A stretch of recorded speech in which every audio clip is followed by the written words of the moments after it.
오늘 우리에게 주신 하나님의 말씀은 이사야 5장 18절에서 30절까지입니다. 이사야 5장 18절에서 30절까지 좀 분량이 많긴 한데요. 그래도 우리가 함께 한 목소리로 읽어보겠습니다. 거짓으로 끈을 삼아 죄악을 끌며 술의 줄로 함같이 죄악을 끄는 자는 화 있을진저. 그들이 이르기를 그는 자기의 일을 속히 이루어 우리에게 보게 할 것이며 이스라엘의 거룩한 이는 자기의 계획을 속히 이루어 우리가 알게 할 것이라 하는도다. 악을 선하다 하며 선을 악하다 하며 흑암으로 광명을 삼으며 광명으로 흑암을 삼으며 쓴 것으로 단 것을 삼으며 단 것으로 쓴 것을 삼는 자들은 화 있을진저. 스스로 지혜롭다 하며 스스로 명철하다 하는 자들은 화 있을진저. 포도주를 마시기에 용감하며 독주를 잘 빚는 자들은 화 있을진저. 그들은 뇌물로 말미암아 악인을 괴롭게 하고 의인에게서 그 공의를 빼앗는도다. 이로 말미암아 불꽃이 그루터기를 삼킴같이 마른 풀이 불 속에 떨어짐같이 그들의 뿌리가 썩겠고 꽃이 티끌처럼 날리리니 그들이 만군의 여호와의 율법을 버리며 이스라엘의 거룩하신 이의 말씀을 멸시하였음이라. 그러므로 여호와께서 자기 백성에게 노를 바라시고 그들 위에 손을 들어 그들을 치신지라. 산들은 진동하며 그들의 시체는 거리 가운데 분토같이 되었도다. 그럴지라도 그의 노가 돌아서지 아니하였고 그의 손이 여전히 펼쳐져 있느니라. 또 그가 기치를 세우시고 먼 나라들을 불러 땅끝에서부터 자기에게로 오게 하실 것이라.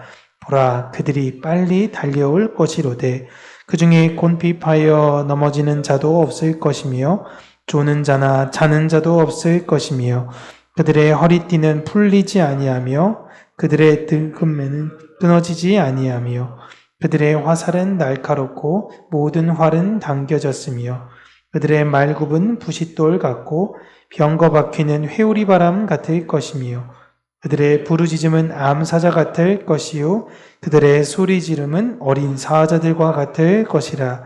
그들이 부르짖으며 먹이를 움켜 가져가 버려도 건질 자가 없으리로다. 그날에 그들이 바다 물결 소리같이 백성을 향하여 부르짖으리니 사람이 그 땅을 바라보면 흑암과 고난이 있고 빛은 구름에 가려서 어두우리라. 아멘.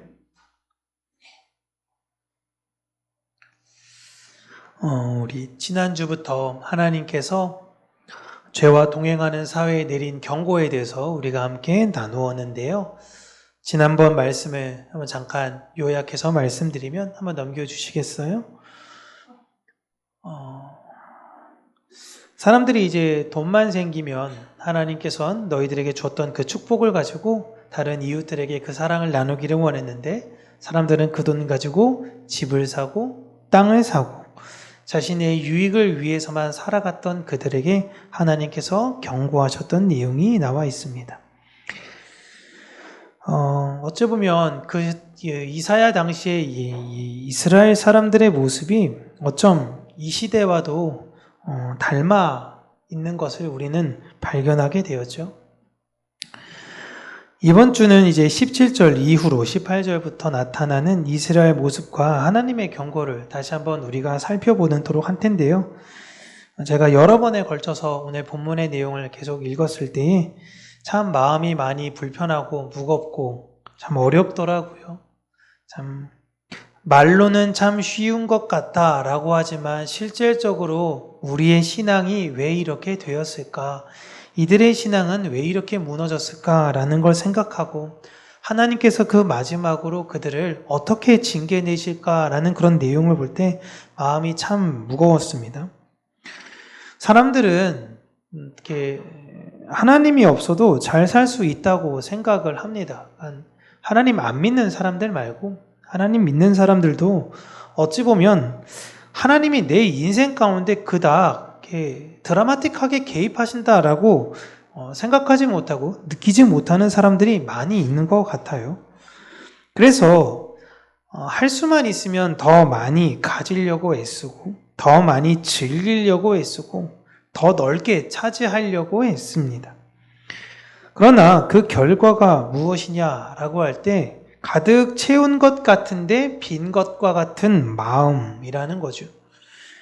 즐거움이 될 거라고 생각했던 것들이 이상하게 하나님을 잊어버리게 만들어 버리는 것입니다. 이 모습이 하나님을 안 믿는 자들에게서 대한 얘기가 아니라 하나님을 믿는 자들이 세상의 것을 바라보다가 하나님을 잊어버리는 모습을 이야기하고 있는 거예요. 교회 안에서 열심히 사역해서 내 지친 몸을 이 세상의 것으로 힐링을 얻는 것이죠. 너무 아이러니하지 않습니까? 세상에서 지친 걸 교회에 와서 힐링을 누려야 되는데 교회 사역해서 다 무너진 마음을 가지고 세상에서 힐링을 누리는 거예요. 이런 거 너무 많이 봤죠. 한때 가나안 성도라고 이야기해서 나 이제 교회 안 나가. 그래서 거꾸로 해서 가나안 성도라고 하는데 그들이 왜 교회를 출석하지 않느냐라는 걸 물어보니 교회 안에서 상처받아서 못 나가겠다. 내가 참다 다른 교회도 가보고 했는데 어느 교회 가든지 다 똑같더라. 그래서 나는 이제 그들과의 교제를 포기하고 하나님과의 교제만 하기로 선택했다. 난 이제 예배당 안 나가. 라고 이야기했던 게 그들의 모습이었죠. 사람이 하나님을 잊는 건 예배를 드리지 않아서가 아닙니다. 그 마음의 지향점이 바뀌어서 그래요. 그런데 슬픈 건 내가 지금 예배당에 나와 있고 내가 지금 신앙적 행위를 하고 있기 때문에 하나님을 잘 믿고 있다고 그 결과로 축복을 받았다라고 착각하기 때문에 문제가 생기는 것입니다. 오늘 18절 본문을 보시면요. 거짓으로 끈을 삼아 죄악을 끌어당긴다라는 이야기를 합니다. 죄가 나를 끄는 게 아니에요. 죄가 나를 끄는 게 아니라 누가 죄를 끄냐면 내가 죄를 끌고 갑니다. 굉장히 적극적인 모습을 보이고 있어요. 밧줄로 수레를 끌어당기듯이 의도적으로 죄를 내 삶에 끌어옵니다. 근데 이게 여러분 가볍게 끌리는 게 아니에요. 지금 비유를 보시면 수레에다가 밧줄을 끌었는데 그 수레를 끌어야 됩니다. 그러면 얼마나 많은 힘을 지금 여기다가 들여야 되나요? 그런데 그렇게 해서라도 죄를 어떻게든지 내 인생 가운데로 끌어들이겠다라는 것입니다. 그렇다면 왜 그렇게 수레를 나에게로 끌어들이려고 하느냐? 그 수레에 내가 원하는 것들이 들어있기 때문이에요. 여기에 똥이 한 푸대 있는 수레가 있다고 생각해 보세요. 여러분 끌어당기실 겁니까? 안 당깁니다. 그런데 여기에 금은 보화를 여러분들끼리 쌓아 올릴 수 있는 데까지 올려보세요. 그러면요 여러분 어떠한 힘이 들더라도 이걸 어떻게 해서든지 끌어당기려고 합니다. 지금 죄가 그와 같다라는 거예요. 어떻게 해서든지 그 안에 있는 그 유익들을 내게로 끌어들이려고 하는데 거기에 하나님은 계시지 않는 겁니다. 그리고 하나님의 말씀을 비웃어요, 이들이. 성경에서 혹은 이제 선지자나 의로운 제사장들 이런 사람들이 하나님의 말씀대로 그 율법대로 여러분 하셔야 됩니다. 그렇지 않을 경우엔 하나님께서 여러분들에게 심판하실 것입니다. 라고 이야기를 합니다. 성경 말씀에서도 이렇게 이야기하고 설교에서도 이렇게 이야기를 하죠. 그런데 여러분 실질적 심판이 여러분 얼마나 많이 여러분 삶 가운데 일어났나요? 그당 내가 신앙생활 열심히 하지 않는 것 같은데도 그러지 않고 돈도 잘 벌리는 것 같고 딱히 어려운 게 없는 것 같아. 내 자산은 계속 또 증식이 되는데 내 몸도 아프지도 않는데 아무런 문제 없는데 그러니까 이들이 뭐냐 그러냐면 그래 네가 그렇게 얘기하는 하나님이 어디 한번 심판해 보라고 얘기해봐. 이렇게 지금 비웃었다라는 거예요. 이거 여러분 다시 한번 말씀드리면 하나님을 안 믿는 사람이 하는 얘기가 아니라 하나님을 믿는 사람들이 하나님을 믿는 사람들에게 했던 이야기인 것입니다. 하나님 말씀대로 어떻게 다 지키고 살아? 말도 안 돼. 그렇게 말하는 사람들, 하나님 말씀 지키면서 하나님 사모하면서 말씀 읽고 기도하고 그렇게 사셔야 합니다 하면은 겉으로는 예 그렇게 사세요라고 얘기하면서 속으로도 그들을 우습게 여기는 거예요. 비웃는 거죠. 그래서 뭐 살림살이 좀 나아지셨어요? 뭐 더 건강해지셨어요? 자녀가 잘 되셨어요?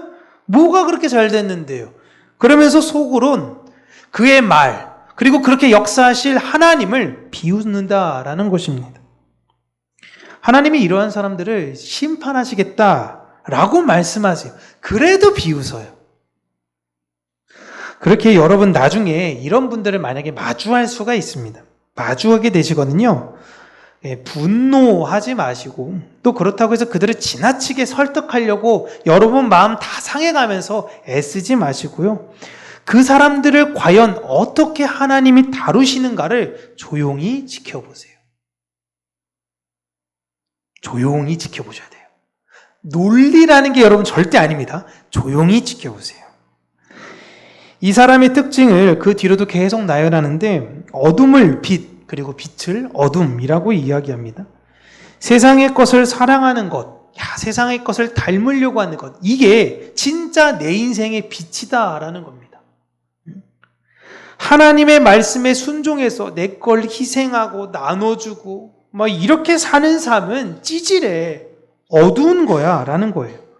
내게 자꾸 내가 자산은 증식돼야 되는데 자산이 자꾸만 줄어들어가니까 그걸 세상에서 여러분 두려움, 공포, 저주라고 하지 않습니까? 그 삶을 그대로 하나님 믿는다 하는 사람들이 살아간다라는 것입니다. 실제로 여러분 그렇게 돈을 버는 분들이 스스로를 굉장히 똑똑하다라고 자부하고 자랑합니다.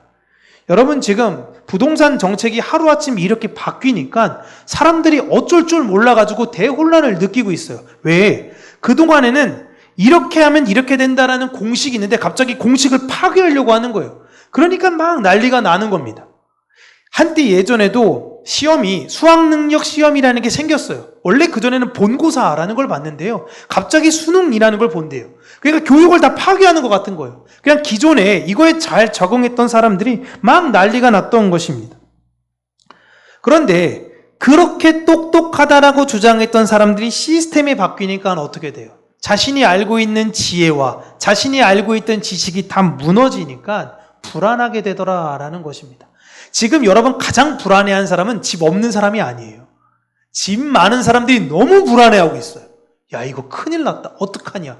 제가 가끔 이게 보다 요즘 보다 보니까 어떻게 알고리즘이 그렇게 타고 들어가는지 모르겠는데 진짜 부유한 사람들끼리 얘기하는 그런 유튜브 관련된 그런 것들을 보는데요. 아, 이 사람들은 진짜 불안해하는구나. 자기들끼리 이야기 나누면서 이거 어떻게 해야 될까요? 제가 지금 돈이 10억이 있는데 너무 불안해요. 그래서 야, 이게 나랑 생각이 완전히 다르네. 그게 있어도 이 사람은 지금 너무너무 불안해하는구나. 그러니까 불안은 돈의 액수나 그것에 따라서 있는 것이 아니구나라는 걸 다시 한번 이번 주에 뼈저리게 느꼈어요. 이 사람들이 어떻게 될지에 대해서 하나님께서 지금 또한 경고하시는 모습들 보면요. 이 사람들은 친한 사람들이 나쁜 일을 하게 되면 눈을 감아줍니다. 아, 그래? 친한 사람이니까 내가 넌 봐줄게. 그래서 결국 이 사람을 봐줌으로 인해서 이 사람이 부당하게 해서 성실하게 일했던 사람들이 어려움을 겪게 만든다라는 거예요. 이들이 다 지금 시대로 이야기하면 스스로를 예수쟁이, 크리스찬이라고 이야기하고 다닌다라는 것입니다. 그래서 제가 다시 한번 말씀드리면 이런 분들 잘 지켜보세요. 그리고 조롱하지 마세요. 그들 중 저는 진짜 원하는 건 진짜 하나님의 뜻이 무엇인지를 아는 사람들이 생기기를 바랍니다. 하나님께서 그들을 치실 때에, 징계하실 때에 아, 내가 붙들어야 되는 게 이게 아니구나. 내가 끌어야 되는 수레는 이게 아니고 내가 지고 가야 되는 건 십자가였구나 라는 걸 알기를 원해요. 여러분들은요, 그런 사람들에게 진짜 자유가 무엇인지를 알려주는 대상으로 하나님께서 부르신 것입니다. 그들이 아무것도 가진 것 없어 보이는 나를 보고 계속 업신여길 수 있어요. 여러분, 제가 얼마나 많은 업신여김을 당했는지 수많은 사람들이 아주 그냥 시시각각으로 저를 다양한 각도로 업신여길 때가 많이 있어요. 조롱 많이 받습니다. 그들이 볼 때 참 답답한 인생과 삶을 사는 거예요. 난 나이가 몇 살이야? 곧 50 아니야? 모아놓은 게 뭐 있어? 없는데요. 없는데. 왜 인생을 그렇게 살아? 너 그렇게 돼서 나중에 어떡하려고? 하나님께서 알아서 해주시겠지. 이런 얘기 들으면 여러분 진짜 비웃습니다. 진짜 비웃어요. 여러분들도 비웃으시나요? 아니, 하나님이 사실은 마음 안에는 무슨 말이 있냐면 아내랑도 얘기했어요. 아니, 나이 들어서 그 노령연금 받고 LH 가서 그냥 집 살면 되지, 이렇게 화려하고 그렇게 우리 살아야 되나? 응? 소영이 잘 가고 나면 소영이 알아서 살겠고, 우리끼리 그냥 재밌고 즐겁게 살면 되는 거 아니야? 근데 이 얘기를 다른 사람들이 나누잖아요? 무슨 벌레 보더라고요? 되게 한심하게 바라봐요. 뭐요? 저렇게 비웃으니? 진짜 그렇게 바라봐요. 조롱하기도 많이 하고. 그들이 갖고 있는 건 제가 없습니다. 그들처럼 건강하지도 않고요. 그들처럼 돈도 없고요. 그들처럼 뛰어난 지식을 자랑하지도 못해요. 그런데 그 사람들이 없는 걸 나는 갖고 있어요. 우리는 사라질 것들, 그런 것들을 추구하고 붙잡으며 살아가는 사람들이 아니라 사라지지 않는 약속을 붙잡고 사는 사람들이에요. 전 너무 감사한 게 제가 가진 게 없지만 이후로도 하나님께서 성실하게 지금처럼 나를 인도해 주실 것을 신뢰하기 때문에 불안하지가 않습니다.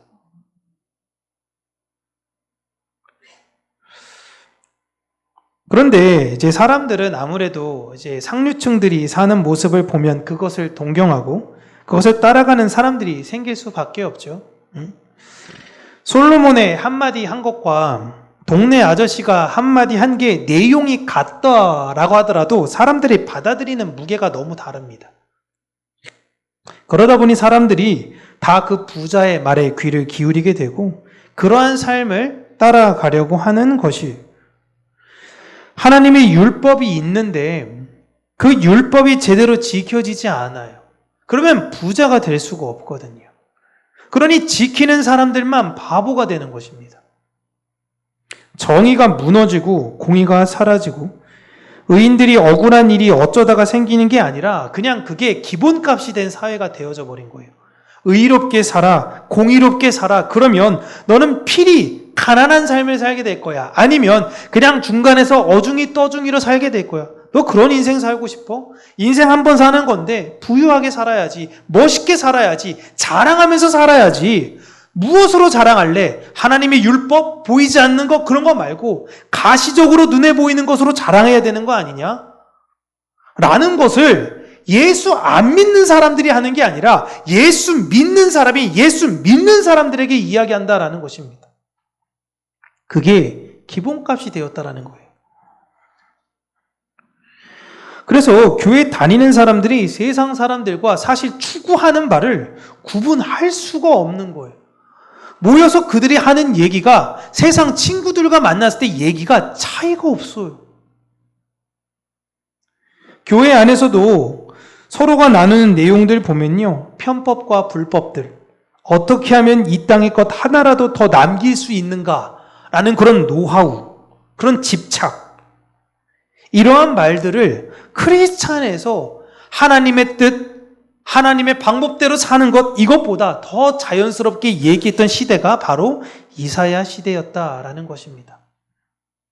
어찌 보면 지금 교회에서 하나님 믿는다고 하는 사람들이 다 그렇게 자녀들이나 다음 세대에게 가르치고 있는 것이 아닌가라는 생각이 들 때도 있어요.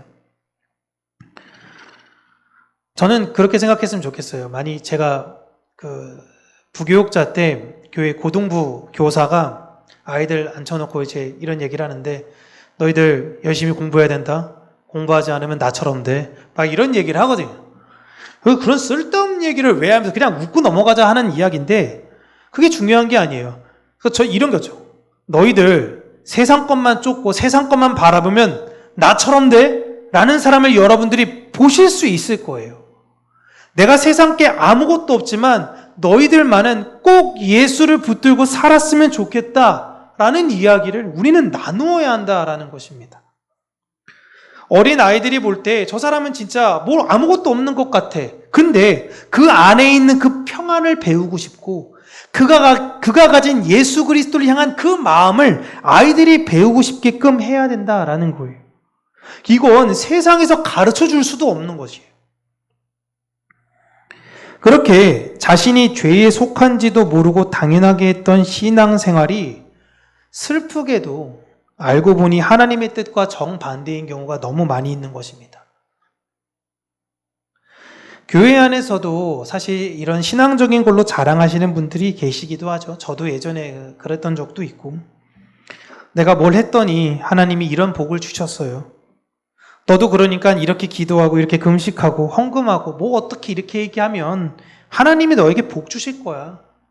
그래서 교회 안에 경쟁적으로 그런 사람들 간증자로 세우니까 그런 일들이 이제 경쟁적으로 하게 되고 막 교회에 와가지고 부르짖고 뭘 이렇게 하면 그 의도가 뭐냐? 하나님이 알고 싶어서가 아니라 저 사람이 그렇게 했더니 하나님한테 복 받았으니까 하나님 나도 이렇게 하니까 복 주세요. 그걸 가르치고 있는 거예요. 말씀에서는 그렇게 말한 적이 없는데 성경을 제대로 보지 않는 목사들이 교회 규모는 이분들이 또 엄청 커요. 막 경쟁시키니까 무한 경쟁이 되니까 성도들끼리 경쟁이 붙으면서 계속 사람들이 많아지고 그러니까 그분들의 말이 영향력을 가지게 되고 그 영향력이 한국 교회 안에 자꾸 뿌리 내리다 보니까 진짜 한국 교회의 신학이라는 게 너무 엉망진창이 되어져 버린 것입니다. 저도 그렇게 오랜 기간 그게 진짜라고 믿고 그렇게 열심히 했었어요. 이제 하나님이 그러한 사람들에게 무서운 심판을 말씀하시는데 24절에 불꽃이 그루터기를 삼킬 것이다 라는 겁니다. 불이 나면은 나무도 이렇게 줄기도 타고 가지도 타고 꽃도 잎사귀도 다 타는데 여러분 이거 어느 정도 제거하고 나면요 그 나무가 그래도 다시 자랄 수 있습니다. 근데 지금 하나님의 불꽃이 무엇을 태우냐면 근본을 태우시겠다라는 거예요. 그루터기를 삼킨다라는 것입니다. 그런데 그 방법이 무엇이냐? 외부 세력을 들어서 전쟁을 통해 너희들의 나라를 멸망시키겠다라는 거예요. 인간의 타락과 하나님의 교정의 방식은 사실 늘 이런 식인 경우가 많습니다. 전쟁이 나거나 전염병이 있거나 기근이 일어나거나 자연재해. 이런 일들이 세계 곳곳에서 빈번하게 일어나는 이유는 인간은 본디 자신의 유익을 위해 다른 자들의 것들을 빼앗는 존재며 그 인간이 지향하는 방향이 그것이 아니라 다른 것이 있음을 하나님 백성들이 알려줘야 하는데 그들도 다른 사람처럼 되어져 버리니 그렇게 변해가는 모습을 하나님께서 치시면서 너희들의 처음 자리를 확인하라 라는 것입니다. 여러 가지 전쟁의 공포, 전염병의 공포, 재해의 공포 계속 치시는 거예요.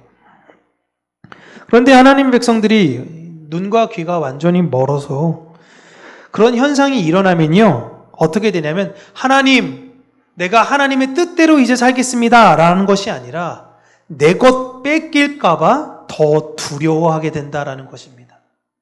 예전에 그 남북한 고위급 회담 이렇게 하다가 그 북한 측에서 우리나라 도발을 했죠.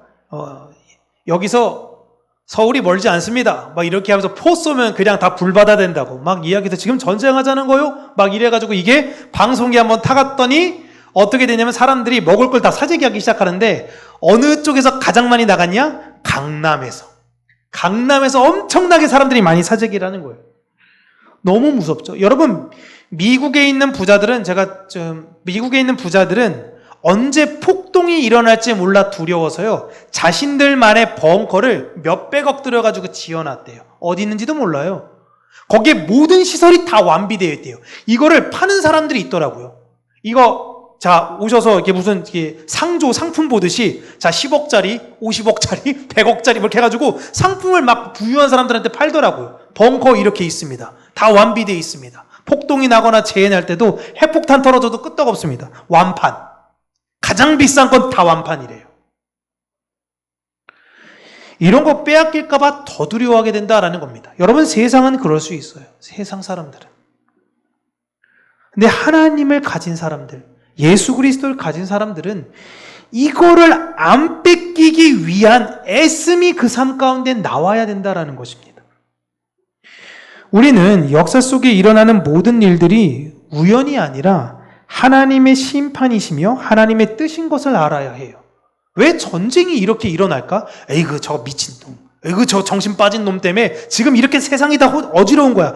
여러분, 우리는 이렇게 다 이렇게 해석하는데 우리는 무엇으로 해석해야 돼요? 하나님, 왜 이런 일이 발생되었을까요? 우리가 어떻게 하기를 하나님께서 원하시길래 저런 모습들을 우리에게 보여주시는 걸까요? 그런데 세상이 막 같이 두려워 떨 때에 하나님 믿는 사람들까지 다 두려워 떠니까 세상에서 평안을 이야기해 줄 수 있는 사람이 없는 거예요. 우리는 오늘 이사야 말씀을 보면서 저 스스로도 나는 지금 무엇을 당기고 있는가라는 걸 생각해 보았습니다. 나는 어떤 수레를 바라보고 있고 그 수레에는 무엇이 있고 그 수레에 담긴 그것이 무엇이길래 난 그것을 내 쪽으로 당기려고 애쓰고 있는 것일까? 내가 원하는 것들, 내가 이 세상의 기준이 되어 살고 싶어 했던 것들, 하나님이 아닌 것으로 자랑하고 싶은 그 모습이 만약에 그 수레에 실려 있다면, 그리고 내가 지금 그 수레를 끌고 있다면 하나님께서는 그 수레의 끈을 끊어버리실 거예요. 사람은 다 자신의 것을 빼앗길까 봐 두려워합니다.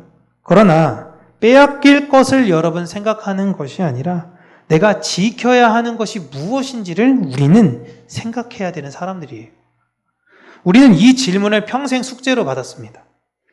내 집이 다 불탔어요. 지금이야 다 이렇게 다 완비되어 있기 때문에 큰 문제가 없을 수도 있긴 하지만 미국에선 새로운 AI가 나타나가지고 지금 비상이 걸렸다라고 이야기하죠. 못 뚫는 게 없는 게 새로 나왔습니다.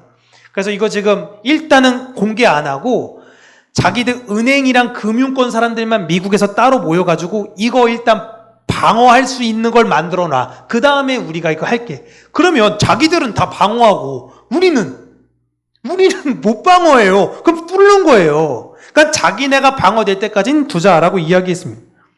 어쨌든 우리 집에 다 불이 나. 다 탔어요. 근데 여러분이 그때 머릿속에 가장 귀한 거 하나는 들고 그 집을 뛰쳐나가야 되잖아요. 그때 그 하나가 여러분 무엇이냐라는 겁니다. 어떤 사람은 통장, 도장 이런 거 옛날에는 그런 거 들고 집문서 들고 뛰고 폐물 들고 뛰고 그럴 수도 있죠. 딱 하나. 여러분이 인생 가운데 그 집이 다 불타버리는 고난과 역경 가운데 여러분이 하나를 딱 들고 나가야 된다면 그게 예수님이기를 바라요. 예수님만 내 안에 계시면 돼. 죄와 동행하며 그 죄를 짓고 살아 죄를 놓지 못하는 이 세상. 그 수레를 놓지 못해요. 왜냐하면 조금만 더 당기면 내가 가질 것 같거든요. 조금만 더. 그러니까 계속 당기는데 이상하게 좀 가까이 오는 것 같기도 하고 안 오는 것 같기도 하고 손에 잡힐 것 같고 거기서 계속 애매한 그 위치에 계속 있는. 그래서 이러지도 저러지도 못하고 살아가는 이 죄된 세상 속에서 그거 놔. 그거에 애쓰지 말고 너가 갖고 있는 그 생명을 잘 지켜. 그 생명을 전하는, 그리고 그 생명으로 살아가 이 세상의 평안이 무엇인지를 선물하는 저와 여러분, 우리 평강교회가 되기를 주님의 이름으로 축복합니다. 기도하겠습니다. 하나님, 우리를 불쌍히 여기시고 이 세상의 것에 집착하며 세상의 것을 바라며 세상의 수레를 끌고 그 안에서 안식이 있을 거다라고 착각하며 살아가는 나를 불쌍히 여기시고 내가 지켜야 하는 것들이 그것이 아니라 내 안에 계신 그 생명의 말씀 예수 그리스도 오직 그 한 분밖에 없다라는 걸 잊어버리지 않게 하여 주시옵소서. 세상은 끊임없이 우리를 유혹하고 흔들어 예수 그리스도가 너에게 어떤 것을 해주었는가, 눈에 보이는 것 아무것도 해주지 못한 그 존재에 대해서 의심하게 하고 그 길을 떠나가게 하며 세상의 것을 더 쌓는 것이 너에게 유익이라 라고 이야기할 때에 그 세상을 쫓아갔던 사람들을 우리가 유심히 보며 그들이 어떻게 무너졌는가라는 걸 생각하며 내가 진짜 붙잡아야 되는 것은 이 땅의 것, 이 세상의 것이 아니라 하늘의 것임을 잊지 않고 사랑하는 자들이 되게 하여 주시고, 하나님 그 평안의 맛을 모르는 자들이 너무나 많이 있기 때문에 그 참된 평안의 맛을 우리가 누려 이 세상에 참된 평안을 전하는 자들이 되어지기를 간절히 원합니다. 우리 교회가 말 그대로 평강교회, 주님의 은혜와 사랑이라는 평강을 누리는 교회, 그 평강을 붙잡는 교회가 되게 하여 주시고, 어디를 가든지 무엇을 가든지 생명의 존재로 살아가는 우리 모든 성도님들이 되게 하여 주시옵소서. 늘 자족의 마음을 가지기를 원하고 늘 감사의 고백을 드리는 심령들이 되기를 원하오며 살아계신 예수님 이름으로 기도합니다. 아멘.